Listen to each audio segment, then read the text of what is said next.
بسم اللہ الرحمن الرحیم۔ السلام علیکم۔ میری اماں مجھے ہمیشہ یہ کہتی کہ بیٹا جس عورت میں یہ نشانی دیکھو تو اسی سے شادی کرنا، کیونکہ ایسی عورت اتنی خوش نصیب ہوتی ہے کہ رات ہی میں زندگی بدل کے رکھ دیتی ہے۔ میری عمر 40 سال ہو چکی تھی اور ابھی تک مجھے وہ عورت نہ ملی۔ ایک دن اچانک ایک فقیرنی پر نظر پڑی جس میں وہی نشانی تھی جیسے اماں نے بتائی، تو مجھ سے رہا نہ گیا اور فوراً اسی فقیرنی سے نکاح کر لیا اور دلہن بنا کر گھر لے آیا۔ سب رشتہ داروں نے مجھ پر تھو تھو کی کہ فقیرنی کو بیاہ کر لے آیا ہے۔ میں اسی پریشانی میں بیوی کو بھول ہی گیا، اور جب وہ صبح کمرے میں گیا تو پاؤں تلے سے زمین نکل گئی، کیونکہ اس نے تو واقعی ایک رات میں آج میری شادی کی پہلی رات تھی اور میں گھر جانے کے بعد سڑکوں پر موٹر سائیکل پہ گھوم رہا تھا۔ میں اس قدر پریشان تھا کہ مجھے گھر جانے کا خیال ہی نہیں تھا۔ جس طرح سے میرے دوستوں اور خاندان والوں نے مجھے برا بھلا کہا اور مجھ سے رشتہ توڑنے کی بات کی، میں بہت زیادہ پریشان ہو گیا تھا۔ میں یہاں وہاں گھومتے پھرتے واپس اپنے گھر کے سامنے آ کھڑا ہوا۔ کاش میری ماں زندہ ہوتی تو میں یوں خود کو تنہا نہ محسوس کرتا۔ میرے فیصلے سے جانے کیوں سب کو اختلاف ہو گیا تھا، جبکہ میں نے وہی کیا تھا جو میری ماں نے مجھے سمجھایا تھا، جو میرے حق میں بہتر تھا۔ کچھ دیر میں شل ہوتی ٹانگوں سے یوں ہی کھڑا سوچتا رہا، اور پھر مجھے احساس ہوا کہ آج تو میری شادی ہوئی ہے، جسے میں اپنے نکاح میں لے کر اپنے گھر آیا ہوں۔ اس کے بھی کچھ حقوق ہیں جو مجھے ادا کرنے ہیں۔ میں نے بوجھل دل کے ساتھ موٹر سائیکل اندر کھڑی کی اور اپنے کمرے میں چلا آیا۔ میرے سامنے وہ سر جھکائے بیٹھی تھی، شاید وہ سکسک رہی تھی۔ مجھے اس کا وجود لرزتا ہوا محسوس ہوا۔ ابھی میں اسے کچھ کہتا اس سے پہلے ہی یہ خواب تھا یا حقیقت؟ جب مجھے اس بات کا سچ ہونے کا یقین آیا تو یہ دیکھ کر میری حیرت کی انتہا نہ رہی کہ میری اماں سب اولادوں میں مجھے سب سے زیادہ محبت کیا کرتی۔ ان کی ہر نصیحت ہر بار صرف میرے لیے ہوتی۔ میرے دونوں بڑے بھائی یوں بھی اماں کی بات کم ہی سنا کرتے، اماں کے ساتھ وقت بھی بہت کم گزارتے۔ وہ دونوں شادی شدہ تھے اور اپنے بیوی بچوں میں مگن رہتے، بس کمانے کی دھن ان کے سر پہ سوار رہتی، لیکن اس کے باوجود بھی ان کے اخراجات پورے نہ ہوتے۔ میں بچپن سے ہی اماں کے ساتھ ساتھ رہا کرتا اور ان کی ہر بات اپنے دل و جان سے ان پر عمل کرتا، اس لیے میں وقت کے ساتھ ساتھ اماں کے اور قریب ہو گیا۔ یہی وجہ تھی کہ اماں نے اپنے گھر تک میرے نام کر دیا اور بڑے بھائیوں کو کچھ نہیں دیا۔ اماں کو میرے بھائیوں سے بہت اختلاف تھے اور میرے بھائیوں کو مجھ سے حسد ہو گیا۔ میرے بھائی بھابھیاں اسی گھر میں ہمارے ساتھ رہتیں، لیکن جب سے اماں نے گھر میرے نام کیا ان کا رویہ بہت خراب ہو گیا۔ وہ اکثر اماں سے بات بات پر لڑنے جھگڑنے لگتیں۔ انہیں اماں کی یہ ناانصافی پسند نہیں آئی۔ میرے دونوں بھائیوں نے اپنے پسند سے شادی کی تھی۔ وہ دونوں ہی اب اپنی بیویوں سے نالاں تھے، مگر شادی نبھا رہے تھے۔ اماں مجھے اٹھتے بیٹھتے کہتی کہ اگر بیوی اچھی نہ آئے تو 7 نسلیں گندی نکلتی ہیں، سوچ سمجھ کر شادی کرنا، اب کوئی گندا انڈا اس گھر میں نہ لانا۔ میں اماں کی بات پر ہنس دیتا تو اماں خود ہی بہو لے آنا، تیرے ہوتے ہوئے بھلا مجھے کیا ضرورت پڑی ہے؟ میں نے یہ ذمہ داری ان پر ہی ڈال دی۔ ہمارا گھر 2 بھابھیوں کے باوجود گندا پڑا رہتا، باورچی خانے میں گندے برتن پڑے رہتے اور میری بھابھیاں ٹی وی میں غرق ہوتیں۔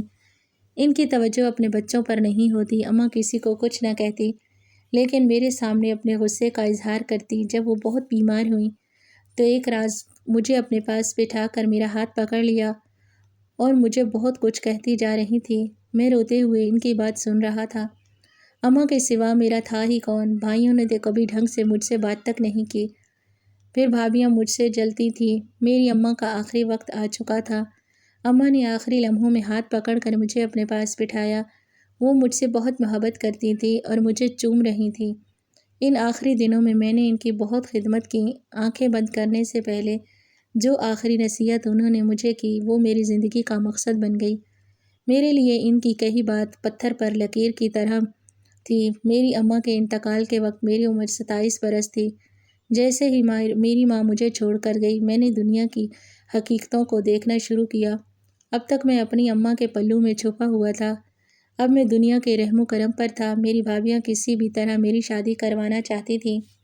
ایک تو وہ میری ذمہ داری نہیں اٹھانا چاہتی تھیں کیونکہ آخری وقت تک اماں نے ہی میرا سارا کام کیا تھا، اور دوسرا یہ کہ جس گھر میں وہ عیش و عشرت میں رہ رہی تھیں یہ گھر میرے نام تھا۔ ان دونوں کا ایک ہی مقصد تھا کہ کسی نہ کسی طرح وہ میری شادی اپنی اپنی بہنوں سے کروا دیں تاکہ اس گھر میں مستقل رہ سکیں۔ ان دونوں نے نیا تماشا لگا دیا۔ کبھی بڑی بھابھی اپنی بہن کو بلا لیتی اور وہ میرے آگے پیچھے پھرنے لگتی، اور کبھی چھوٹی بھابھی کی بہن آ جاتی، بہانے بہانے سے میرے قریب آنے کی کوشش کرتی، اور میرے کام بھی اب وہ دونوں ہی کرنے لگی تھیں۔ ان دونوں میں ذرا بھی حیا نہیں تھی۔ وہ ایک جوان لڑکے کے کمرے میں بغیر دستک گھسی چلی آتی، بلا وجہ تکلف ہونے کی کوشش کرتی۔ میرے لیے یہ سب بہت عجیب تھا۔ جب تک اماں زندہ تھیں یہ لوگ کبھی یہاں نہیں آئے، اور اب تو وہ دونوں لڑکیاں یہیں رہ گئی تھیں، میرا کام کرنے کے لیے آپس میں جھگڑے بھی کرتی۔ میں جانتا تھا یہ سب کیوں کر رہی ہیں۔ میری اماں نے مرنے سے پہلے مجھے جو نصیحت کی تھی وہ مجھے بہت اچھے سے یاد تھی۔ میری ماں نے مجھے ایک نشانی بتائی تھی کہ جس لڑکی میں بھی وہ نشانی ہو تو اسی سے شادی کرو۔ اس تھوڑے عرصے میں یہ بات بہت اچھے سے میں جان گیا تھا کہ یہ دونوں لڑکیاں میری بیوی نہیں بن سکتی۔ میں نے صاف لفظوں میں اپنے بھابھیوں سے کہہ دیا کہ وہ اس تماشے کو بند کریں، مجھے ان کی بہنوں میں کوئی دلچسپی نہیں، اپنی بہنوں کو یہاں سے چلتا کریں۔ یہ سننے کے بعد تو وہ جیسے دشمنی پر اتر آئے۔ میری بات سن کر وہ جلتے توے پر جا بیٹھی۔ اب مجھے اپنے کام خود کرنے پڑتے، وہ مجھے ایک وقت کا کھانا کھلانے کی بھی روادار نہیں تھی۔ میں جیسے تیسے اپنے لیے کھانا پکاتا، کپڑے دھوتا، صفائی تک خود کیا کرتا۔ دن گزرتے گئے، مہینے سالوں میں بدل گئے۔ میری عمر اب 40 برس کے قریب ہو چکی۔ یہ 12-13 سال کا عرصہ بہت کٹھن تھا۔ میں نے ہر دن اپنی ماں کو یاد کرتے ہوئے گزارا۔ میرے بھائی اپنی زندگیوں میں مگن تھے، بھابیاں یہ سوچ کر پرسکون تھی کہ میں کبھی شادی نہیں کرنے والا، اور یوں ہی میں میرے گھر میں ہمیشہ ٹھاٹھ سے رہیں گی۔ نہ ہی وہ چاہتی تھی کہ اب میں شادی کروں۔ میں نے اماں کی نصیحت کو یوں پکڑ رکھا تھا کہ کوئی بھی میری شادی نہیں کروا سکا۔ مجھے ماں کی کہی ہوئی بات پر عمل کرنا تھا۔ میں دفتر سے واپسی میں آج لیٹ ہو گیا۔ 8 بجے کے قریب دفتر سے نکلا تو مجھے سخت کوفت ہو رہی تھی۔ جگہ جگہ ٹریفک جام تھا، اور گھر جانے کے بعد مجھے اپنے لیے کھانا بھی خود تیار کرنا تھا۔ میں پچھلے 15 منٹ سے اسی سگنل پر پھنسا ہوا تھا۔ میرے سامنے ہی فٹ پاتھ پر ایک فقیرنی بیٹھی تھی۔ میں کافی دیر سے اسے دیکھ رہا تھا۔ وہ کچھ الگ سی تھی، کسی سے مانگ نہیں رہی تھی بلکہ خاموش بیٹھی تھی۔ اس کے آگے کپڑا پھیلا ہوا تھا، لوگ خود ہی پیسے ڈالتے جا رہے تھے۔ مجھے کھڑے کھڑے 20 منٹ سے زیادہ کا وقت ہو چکا، اور میری نظریں اب بھی اسی فقیرنی پر پڑی۔ اچانک مجھے اس میں وہ بات نظر آئی جس کا ذکر میری ماں نے مرتے وقت کیا تھا۔ میں چونک سا گیا۔ یہ کیسے ممکن تھا کہ میں جسے سالوں سے تلاش کر رہا ہوں وہ یوں سڑک پر بھیک مانگنے والی ہوگی؟ میں بہت دیر تک اسے دیکھتا رہا۔ جیسے جیسے میں اسے دیکھ رہا تھا مجھے یقین آتا جا رہا تھا کہ یہ وہی لڑکی ہے جس کا ذکر اماں نے کیا تھا، جو ایک رات میں میری زندگی بدلنے کی طاقت رکھتی تھی، لیکن ایک فقیرنی نہیں۔ میں کچھ پریشان ہو گیا۔ میں کچھ کہے بغیر گھر واپس آ گیا، لیکن وہ میرے حواس پر چھا گئی۔ میں نے گھر آ کر کھانا بھی نہیں کھایا اور سونے کے لیے لیٹ گیا۔ ویسے بھی میری پرواہ ہی کیسے تھی؟ کسی نے نہیں پوچھا کہ میں کھانا کیوں نہیں کھایا۔ دفتر سے دیر سے نکلا، آج بھی ٹریفک اتنا ہی جام تھا۔ یہ شہر کی سب سے مصروف شاہراہ تھی۔ جیسے ہی میں سگنل کے قریب پہنچا میری نظر اس پر پڑی۔ وہ آج بھی سر جھکائے بیٹھی تھی، لوگ خود ہی اسے پیسے دے کے جا رہے تھے۔ آج میں نے اس سے بات کرنے کا فیصلہ کیا اور اس کے قریب چلا گیا۔ میں نے اسے آواز دی تو وہ سر اٹھا کر میری طرف دیکھنے لگی۔ میں نے اپنے پیچھے موٹر سائیکل پر بیٹھنے کو کہا تو اس نے انکار میں سر ہلا دیا۔ میں نے تھوڑی ہی دیر میں اسے یقین دلایا کہ میری وجہ سے اسے کوئی نقصان نہیں پہنچے گا۔ اس نے میری بات پر اعتبار کر لیا۔ میں اسے ساتھ لیا اور اس کی ہی جھگی پر چلا آیا جہاں اس کا باپ موجود تھا۔ میں نے بغیر لمحے ضائع کیے اس کے باپ سے اس فقیرنی کا رشتہ مانگ لیا۔ اس کے باپ نے مجھے ایسے دیکھا جیسے میں کوئی پاگل ہوں۔ میں نے اس کے باپ کو یقین دلایا کہ میں سچ میں شادی کرنا چاہتا ہوں۔ اس کے باپ نے کچھ سوچنے کے بعد مجھ سے 50,000 روپے کے بدلے اپنی بیٹی کا رشتہ دینے کو کہا۔ میں نے فوراً حامی بھر لی اور اگلے ہی لمحے ہی دن دفتر سے جلدی سے نکل کر اس کی جھگی پر گیا۔ اس کے باپ کو پیسے دے کر اس فقیرنی سے اسی وقت نکاح کر لیا۔ اب وہ میری بیوی تھی۔ میں نے 40 برس کی عمر میں وہ لڑکی ڈھونڈ ہی لی تھی۔ آج میں بہت خوش تھا اور اس کے متعلق اپنے بھائی بھابھیوں کو بے خبر رکھا۔ جب اپنی بیوی کو لیے گھر پہنچا تو میری بھابھیوں کو جیسے کرنٹ لگ گیا۔ وہ دونوں سکتے میں آ گئی۔ وہ تو مان بیٹھی تھی کہ اب میری شادی کبھی نہیں ہوگی۔ میرے ایک بھائی نے میری بیوی کو پہچان لیا کہ وہ ایک فقیرنی ہے، کیونکہ میرے بھائی کا بھی دفتر اسی راستے پر تھا۔ بس پھر کیا تھا، ان سب نے مل کر ہنگامہ کھڑا کر دیا۔ میری بھابھیوں کو جیسے موقع مل گیا تھا، وہ میری شادی کے خلاف میرے بھائیوں کو مزید بھڑکا رہی تھیں۔ میں اس صورتحال سے پریشان ہو گیا۔ گھر کی آواز پڑوسیوں تک جا رہی تھی اور اب وہ بھی جان گئے تھے کہ میں نے فقیرنی سے شادی کی ہے۔ میرے بھائیوں نے صاف کہہ دیا تھا کہ میں اسے واپس چھوڑ کر آؤں جہاں سے لایا ہوں، ورنہ وہ مجھ سے تعلق ختم کر دیں گے۔ وہ مجھے طعنے مار رہے تھے۔ میں نے اسے چھوڑنے کے لیے شادی نہیں کی تھی، اس لیے ہمارے درمیان جھگڑا بہت بڑھ گیا اور میں اپنی بیوی کو کمرے میں چھوڑ کر خود گھر سے باہر نکل گیا۔ میرے وہ بھائی جو سالوں سے مجھے اکیلا چھوڑ بیٹھے تھے، آج تعلق ختم کرنے کی بات کر رہے تھے۔ میں اپنے بھائیوں سے بدظن ہو چکا تھا۔ یوں ہی آدھی رات تک سڑکوں پر پھرنے کے بعد میں گھر آ گیا۔ جیسے ہی میں کمرے میں داخل ہوا تو مجھے یقین ہو گیا کہ میری ماں نے بالکل سچ کہا تھا۔ میری بیوی ہی وہ عورت تھی جس نے ایک رات میں میری زندگی بدل دی تھی۔ میں نے خدا کا لاکھ شکر ادا کیا کہ دیر سے ہی صحیح میں نے درست انتخاب کیا ہے۔ ابھی میں اپنی بیوی کے پاس بیٹھ نہیں سکا کہ میرے بھائی پھر سے میرے کمرے کے دروازے پر کھڑے چیخ رہے تھے۔ جانے انہیں کیا مسئلہ تھا، شادی میں نے کی تھی، پھر میری مرضی کہ میں کسی ایرانی سے کرتا ہوں یا فقیرنی سے۔ ہاں، اتنا ضرور تھا کہ اب ان کی بیویوں کا راج ختم ہونے کو تھا۔ گھر میرے نام تھا، اس حساب سے مالکن بھی میری بیوی ہی تھی، اور اب تو میری ماں کی کہی بات بھی سچ ہو چکی تھی۔ اب تو یہ ممکن ہی نہیں تھا کہ میں کسی بھی صورت اس کو چھوڑتا۔ میں کمرے سے باہر نکلا اور اپنے بھائیوں کو صاف صاف کہہ دیا کہ اگر وہ میری بیوی کی عزت کریں گے تبھی وہ اس گھر میں رہ سکتے ہیں، ورنہ ان کی یہاں کوئی جگہ نہیں۔ یہ میرا اور میری بیوی کا گھر ہے اور کسی کو یہ حق نہیں کہ وہ ہماری زندگی میں دخل اندازی کرے۔ یہ سنتے ہی میرے بھابھی اور بھائی جھاگ کی طرح بیٹھ گئے۔ وہ جان گئے تھے کہ میں ان کے ساتھ کیا کر سکتا ہوں۔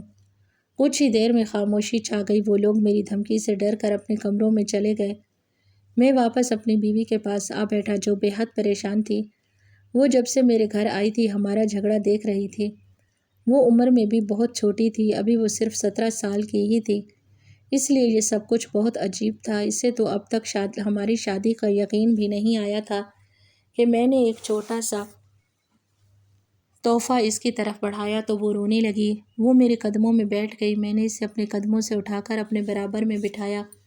وہ میری بیوی تھی، مجھ پر فرض تھا کہ میں اسے عزت دوں اور سب سے اس کی عزت کرواؤں۔ وہ جاننا چاہتی تھی کہ میں نے اس سے شادی کیوں کی۔ میں نے جواب دینے سے پہلے اس سے پوچھا کہ وہ بھیک کیوں مانگتی تھی۔ وہ پھر سے رونے لگی۔ روتے روتے اس نے بتایا کہ اس کا تعلق ایک بہت اچھے خاندان سے تھا۔ وہ بہت خوبصورت ہوا کرتی تھی۔ اسے بہت چھوٹی عمر میں ایک لڑکے سے محبت ہو گئی تھی جب وہ محض 13 سال کی تھی۔ محبت بھی کیا، بس پھر جذباتی کیفیت تھی۔ اس کی ماں کا انتقال ہو چکا تھا اور سوتیلی ماں کا سلوک اس کے ساتھ بہت برا تھا۔ ایسے میں جب اسے ایک انجان شخص سے بے پناہ توجہ ملی تو اسے لگا کہ یہی محبت ہے۔